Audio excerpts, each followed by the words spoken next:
नमस्कार। मैं डॉक्टर रामविलास मरकाम, सहायक प्राध्यापक इतिहास, उच्च शिक्षा उत्कृष्टता संस्थान के ज्ञान में कार्यक्रम में आपका स्वागत है। आज के इस मॉड्यूल में मोहम्मद बिन तुगलक की योजनाओं के बारे में जानेंगे। यह टॉपिक बीए सेकंड सेमेस्टर के इतिहास विषय के माइनर पेपर से लिया गया है। इस टॉपिक में कवर किए जाने वाले विषय learning outcomes, Introductions, Historical background of Muhammad bin Tughlaq, Objectives, Muhammad bin Tughlaq's schemes, Empire and Administration, Summary, link for further readings, references, assessment. Learning outcomes में इसके अध्ययन से विद्यार्थी मोहम्मद बिन तुगलक ने अपने शासनकाल के दौरान राजनीतिक व आर्थिक सुधार संबंधी जो प्रयोग किए उनको समझने में सक्षम होंगे। मोहम्मद बिन तुगलक द्वारा अपने शासनकाल में प्रशासनिक सुधारों और बनाई गई विभिन्न प्रकार की असफल योजनाओं की समीक्षा करने में सक्षम होंगे। इस काल के स्रोत, अभिलेख, स्मारक, किले, इमारतें और मुद्राओं के बारे में जान सकेंगे। इस काल के युद्धों, उनमें प्रयोग की जाने वाली नीतियों तथा संधियों की व्याख्या करने में सक्षम होंगे। प्रस्तावना में सल्तनत कालीन भारत के तुगलक वंश के सुल्तान मोहम्मद बिन तुगलक के बारे में यहाँ चर्चा की गई है। उसके शासनकाल की राजनीतिक, सामाजिक, आर्थिक एवं सांस्कृतिक इतिहास संबंधी विषय वस्तु पर संपूर्णता से प्रकाश डालने का प्रयास किया गया है। मोहम्मद बिन तुगलक ने अपने पिता से एक विशाल साम्राज्य प्राप्त किया था। उस समय तुगलक साम्राज्य 23 प्रांतों में बंटा हुआ था। दिल्ली सल्तनत के सुल्तानों में से किसी ने भी इतने विस्तृत साम्राज्य पर शासन नहीं किया। के निजामी के अनुसार संभवतः अशोक के पश्चात किसी भी शासक ने भारत की राजनीतिक तथा प्रशासकीय एकता के रूप में मोहम्मद बिन तुगलक के समान सजीव कल्पना नहीं की। सुल्तान ने अनेक राजनीतिक व आर्थिक सुधार संबंधी प्रयोग किए। इस कारण उसका शासनकाल प्रशासनिक सुधारों तथा योजनाओं के लिए प्रसिद्ध है। जियाउद्दीन बर्नी द्वारा फारसी में रचित तारीख प्रोत्साही ग्रंथ और इब्न बतूता द्वारा रचित अरबी में किताब रहला या किताब उल रहला ग्रंथ इस समय की जानकारी के महत्वपूर्ण स्रोत हैं। उद्देश्य मोहम्मद बिन तुगलक के 26 वर्ष के शासनकाल की राजनीतिक, सामाजिक, आर्थिक एवं सांस्कृतिक इतिहास संबंधी विषय वस्तु पर प्रकाश डालने का प्रयास किया गया है। संदर्भित पाठ्य पुस्तकों के माध्यम से यह मॉड्यूल तैयार किया गया है जो विद्यार्थियों के अध्ययन में उपयोगी सिद्ध होगा। हिस्टोरिकल बैकग्राउंड मोहम्मद बिन तुगलक का पालन पोषण एक सैनिक के समान हुआ। उसका मूल नाम मलिक फखरुद्दीन जोना खां था। बाल्यकाल से ही उसने उत्तम शिक्षा प्राप्त की थी। वह अरबी फारसी का महान विद्वान था तथा ज्ञान विज्ञान की विभिन्न विधाओं, खगोल शास्त्र, दर्शन, गणित, चिकित्सा विज्ञान, तर्कशास्त्र आदि में पारंगत था, जिससे तर्क करने में बड़े बड़े विद्वान भी डरते थे। उसने खुसरो शाह के शासनकाल में आमीर आखूर के महत्वपूर्ण पद पर भी कार्य किया था। 1320 ईस्वी में सुल्तान गियासुद्दीन तुगलक ने जूना खां को युवराज घोषित किया था और उसे उलुग खां की उपाधि भी प्रदान की थी। अपने पिता गियासुद्दीन तुगलक की मृत्यु के पश्चात जूना खां ने तुगलकाबाद में 40 दिनों तक शोक मनाया। उसके बाद दिल्ली में प्रवेश किया। मार्च 1325 ईस्वी को लाल महल में विधिवत राज्याभिषेक करवाकर मोहम्मद बिन तुगलक के नाम से सिंहासन पर बैठा।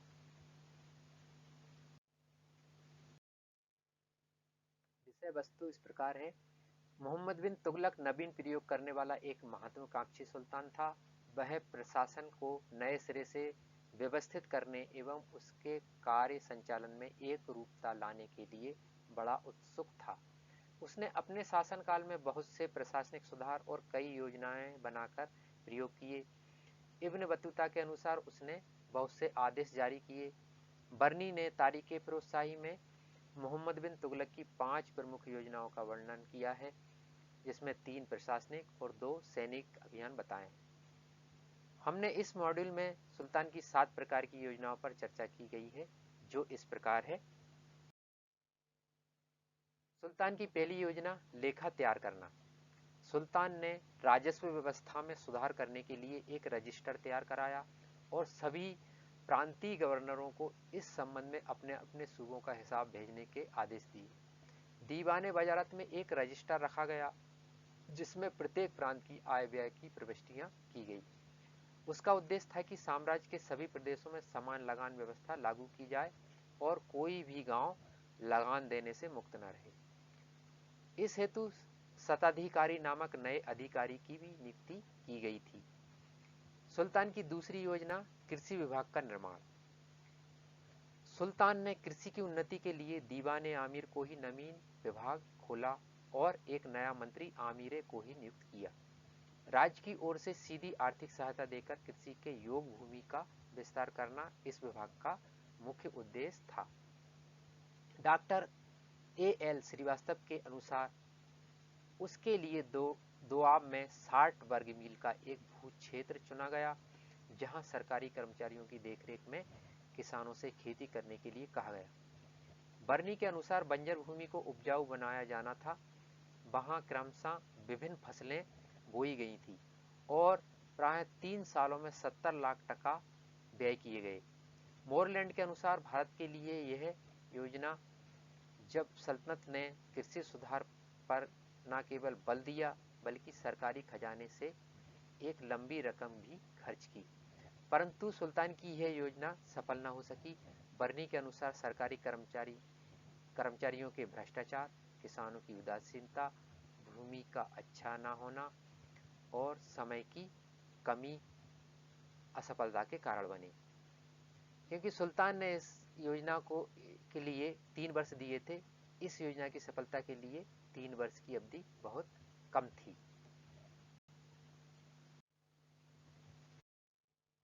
सुल्तान की तीसरी योजना दोआब क्षेत्र में कर वृद्धि थी। सुल्तान ने शासन के आरंभ में दोआब क्षेत्र में कर वृद्धि की थी। दोआब गंगा और यमुना नदी का उपजाऊ क्षेत्र था। मोहम्मद बिन तुगलक यहाँ से कर वृद्धि करके राजस्व में वृद्धि करना चाहते थे। शासन के आरंभ में सुल्तान ने दोआब में कर वृद्धि की, लेकिन सुल्तान ने कितनी कर वृद्धि की थी यह स्पष्ट नहीं है। इतिहासकारों में मतभेद है। बर्नी के अनुसार 10 या 20 गुना, फरिश्ता के अनुसार 3 या 4 गुना, गार्डनर ब्राउन के अनुसार बहुत साधारण था, श्रीवास्तव के अनुसार 5 या 10%, निजामुद्दीन के अनुसार 10%, बदायूनी के अनुसार दोगुना कर किया गया था। मोहम्मद बिन तुगलक की यह कर वृद्धि की योजना असफल रही, क्योंकि दोआब क्षेत्र में जिस समय कर वृद्धि योजना लागू की गई थी उस समय वहां सूखा और अकाल पड़ गया और उपज नहीं हो सकी, जिसके कारण किसानों की दशा दयनीय थी। वह कर देने की स्थिति में नहीं थे। राजस्व अधिकारियों ने सुल्तान को किसानों की वास्तविक स्थिति से अवगत नहीं कराया और कठोरता से कर वसूलने का कार्य जारी रखा, जिससे किसानों ने कृषि कार्य छोड़ दिया और लूटमार में लग गए। एक और कारण है, अलाउद्दीन खिलजी के समय में लोगों के विरोध के बाद इन करों को हटा दिया गया था। मोहम्मद बिन के समय में फिर से कर लगाया गया, जिसके कारण लोगों ने विरोध किया और अधिकारियों द्वारा कठोरता से कर वसूलने के कई स्थानों पर विद्रोह हो गए। सुल्तान को वस्तु स्थिति का पता चला तो राजस्व संग्रह रोक दिया गया। सुल्तान ने अकाल पीड़ित किसानों के लिए ऋण दिए, बीज बैल आदि दिए और सिंचाई के लिए कुएं खुदवाए। इस प्रकार सुल्तान की कर वृद्धि की योजना असफल रही। सुल्तान की अगली योजना राजधानी परिवर्तन थी।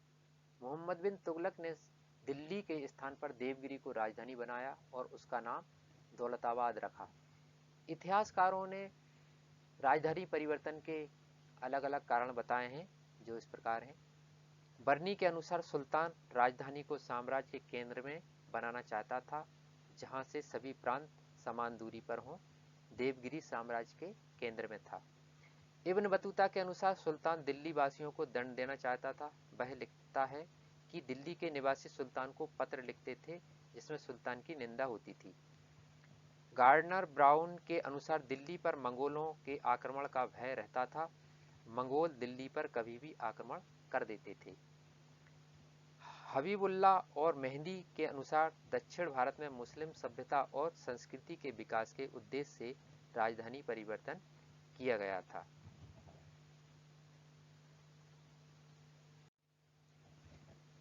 बर्नी और इब्न बतूता के अनुसार सुल्तान ने दिल्ली की समस्त जनता को दौलताबाद जाने के आदेश दिए। दिल्ली से दौलताबाद की दूरी 700 मील लगभग 950 किलोमीटर थी। यात्रा के लिए वहां ठहरने के लिए अच्छे प्रबंध किए। दिल्ली की जनता दौलताबाद पहुंच गई, लेकिन जनता को दौलताबाद की जलवायु पसंद नहीं आई। लोग बीमार हो गए थे। दिल्ली वापस जाने के लिए लोग मांग कर रहे थे।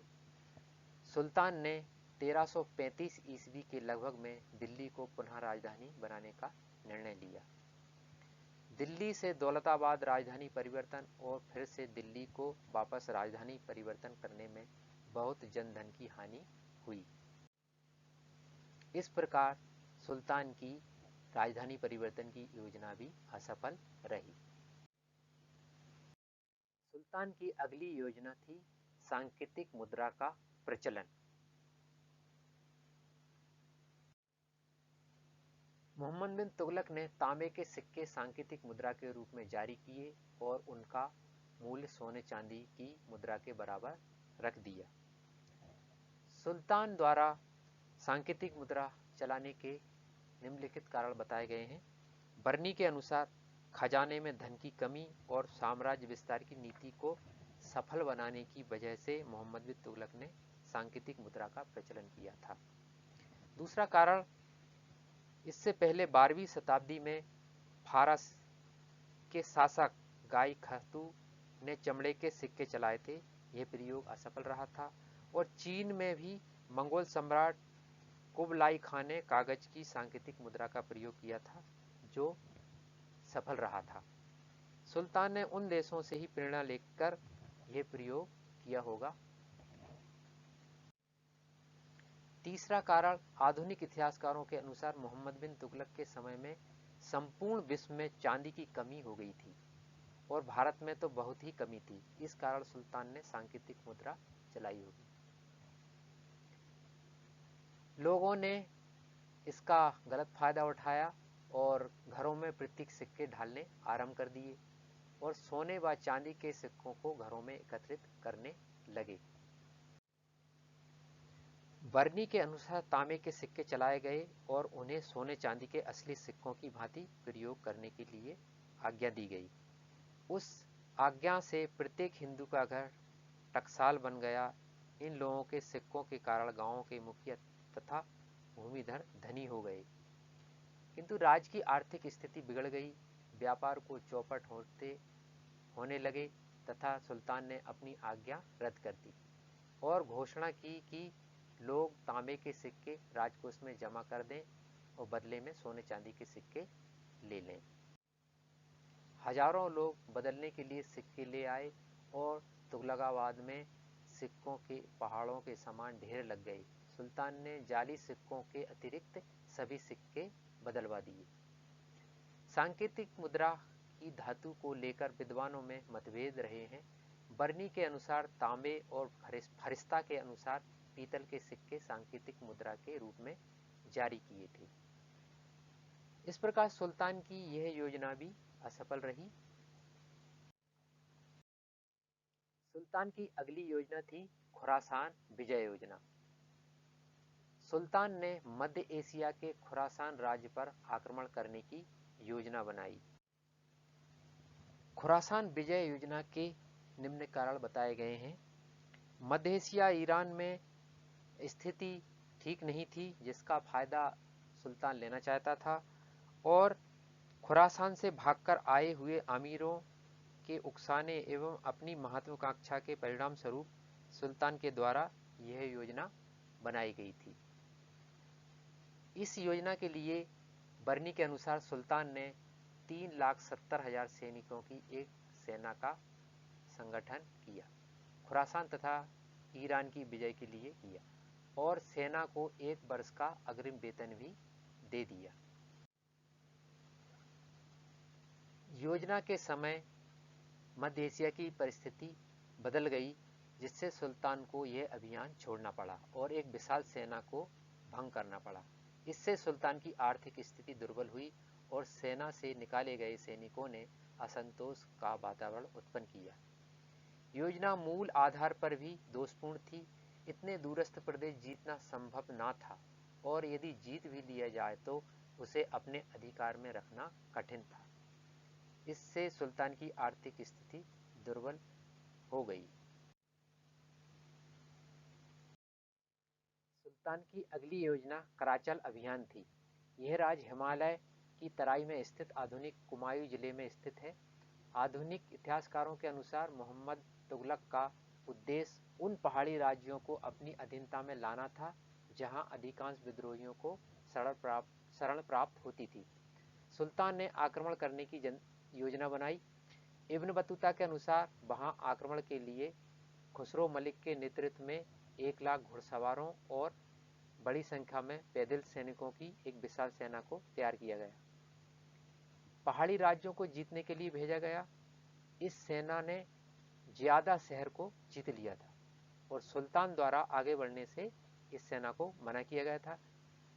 डॉक्टर के निजामी के अनुसार सुल्तान की आज्ञा को ना मानकर जब खुसरो मलिक तिब्बत की ओर बढ़ा तब उसकी पूरी सेना जंगली व पहाड़ी रास्तों में भटक गई और सेना नष्ट हो गई।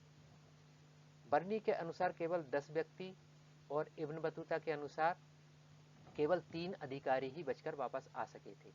यहाँ पर भी सुल्तान की बहुत जनधन की हानि हुई थी और यह योजना असफल हुई। सुल्तान का साम्राज्य एवं प्रशासन। मोहम्मद बिन तुगलक ने अपने पिता से एक विशाल साम्राज्य प्राप्त किया था। उस समय तुगलक साम्राज्य 23 प्रांतों में बटा हुआ था। दिल्ली सल्तनत के सुल्तानों में से किसी ने भी इतने विस्तृत साम्राज्य पर शासन नहीं किया। के निजामी के अनुसार संभवतः अशोक के पश्चात किसी भी शासक ने भारत की राजनीतिक तथा प्रशासकीय एकता के रूप में मोहम्मद बिन तुगलक के समान सजीव कल्पना नहीं की थी। उसने अपने साम्राज्य में नस्ल और वर्ग भेद को समाप्त करके योग्यता के आधार पर अधिकारियों की नियुक्ति करने की नीति अपनाई और राज्य के कानून से कोई भी मुक्त न था। अपराध सिद्ध हो जाने पर दंडित किया जाता था। सुल्तान के चीन, ईरान, मिस्र आदि दूरस्थ विदेशी राज्यों से अच्छे संबंध स्थापित थे। मोरस्को यात्री इब्न बतूता 1333 ईस्वी में भारत आया था। सुल्तान ने उसे दिल्ली का काजी नियुक्त किया था। बाद में अपना राजदूत बनाकर चीन भेजा था। मोहम्मद बिन तुगलक के समय केवल एक मंगोल आक्रमण तारमासिरीन के नेतृत्व में 1328 और 29 में हुआ था। उसने अपने समय में विभिन्न नवीन योजनाओं को जन्म दिया, परंतु फिर भी उसके नागरिक उससे असंतुष्ट हुए। उसके समय में अधिकतम 22 विद्रोह हुए और अंत में मोहम्मद बिन तुगलक असफल हुआ। मार्च 1351 ईस्वी में सुल्तान की मृत्यु हो गई। मोहम्मद बिन तुगलक का मूल्यांकन। मोहम्मद बिन तुगलक के लिए इतने विशाल साम्राज्य पर नियंत्रण रखना अत्यंत कठिन कार्य था। उसने 1328 ईस्वी से 26 साल राज किया। सुल्तान को कुछ इतिहासकारों ने सबसे बड़ा विद्वान कहा है, कुछ इतिहासकारों ने पागल की संज्ञा दी है, तो कुछ ने अर्ध पागल माना है। समरी। सुल्तान बनने के बाद मोहम्मद बिन तुगलक ने राजत्व के देवी सिद्धांत के साथ सुल्तान की सत्ता को निरंकुश बनाया। उसने 1325 ईस्वी से 1351 ईस्वी तक 26 वर्ष राज किया। उसका एक विशाल साम्राज्य था जो 23 प्रांतों में बटा हुआ था। उसके समय में एक मंगोल आक्रमण और सबसे ज्यादा 22 विद्रोह हुए। अपने शासनकाल के दौरान सुल्तान ने कई प्रशासनिक सुधार और योजनाएं बनाई और राजनीतिक एवं आर्थिक सुधार हेतु कई प्रयोग किए। शासनकाल के समय में 2 सुधार कार्य किए। पहला प्रांतों के आय व्यय हेतु लेखा तैयार करना और दूसरा दीवान ए आमिर कोही नाम से कृषि विभाग का निर्माण करना। सुल्तान ने 5 योजनाएं भी बनाई, जिसमें 3 प्रशासनिक, 2 आप क्षेत्र में कर वृद्धि, राजधानी परिवर्तन, सांकेतिक मुद्रा का प्रचलन और 2 सैनिक अभियान, खुरासान विजय योजना और कराचिल अभियान शामिल। मोहम्मद बिन तुगलक ने अपने समय में विभिन्न नवीन योजनाओं को जन्म दिया, परंतु फिर भी उसके नागरिक उससे असंतुष्ट हुए और अंत में मोहम्मद बिन तुगलक असफल रहा। विद्यार्थियों के अध्ययन के लिए कुछ बुक्स यहाँ बताई गई है। Doctor B D. Mahajan, history of medieval India, L P. Sharma, medieval India, doctor A K. Chaturvedi की history of medieval India, A L. Srivastava की दिल्ली सल्तनत। वेबसाइट स्वयं पोर्टल पर भी आप इसमें जानकारी प्राप्त कर सकते हैं। रेफरेंस बुक्स हैं डॉक्टर बी.डी. महाजन की history of medieval India, L P. Sharma की medieval India, doctor A K. Chaturvedi history of medieval India, और कुछ वेबसाइट हैं जिससे यहाँ पर जो चित्र लिए गए हैं।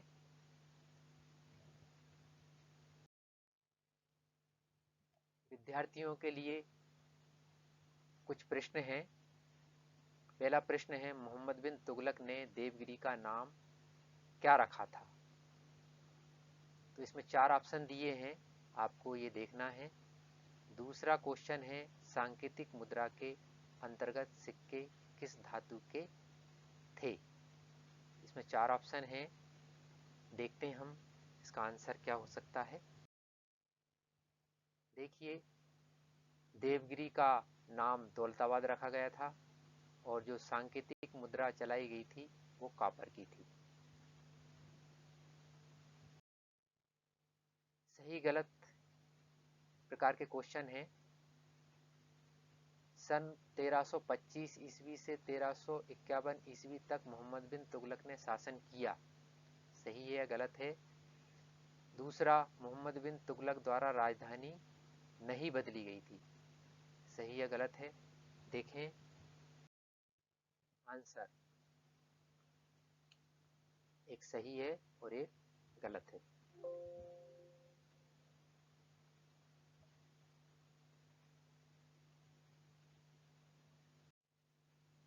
आप सभी को ये अच्छे से समझ में आया होगा।